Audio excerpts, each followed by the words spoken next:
Hello বন্ধুরা, কেমন আছেন আপনারা? আশা করি সবাই ভালো আছেন। তো আজকে খুবই একটা করুণ একটা কাহিনীর জন্য আপনাদেরকে ভিডিওটা করতে বাধ্য হলাম। তো বন্ধুরা, দেখতেই পাচ্ছেন একটা লোক, উনি বাড়ি হচ্ছে বাংলাদেশে, তো সে রয়েছে বর্তমানে কাতারে। আর বর্তমান পরিস্থিতিটা কি পরিমাণ চলছে, সে আজকে 8 বছর যাবৎ সে দেশে যেতে পারছে না। পরিবারের একটু অর্থনৈতিক সংকটের কারণে সে রয়েছে এখানে। তো তার খুবই দুঃখ, তো আপনাদের মাঝখানে একটু শেয়ার করবে। তো ভাই, কান্না করছেন কেন ভাই? কান্না করছেন কেন ভাই? কি হয়েছে আপনার? কি হয়েছে ভাই? দুঃখের কষ্ট ভাই, কি বলবো আপনাদের কাছে ভাই।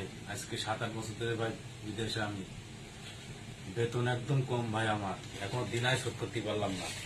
প্রথম 2 বছর তো মনে করেন পেটে ভাতেই রয়েছি। এখন যা চলছে পাচ্ছি মনে করেন খেয়ে দিয়ে সমান। আর 7-8 লাখ টাকা দিনা, আমি একটা টাকা দিনা দিতে পারিনি ভাই।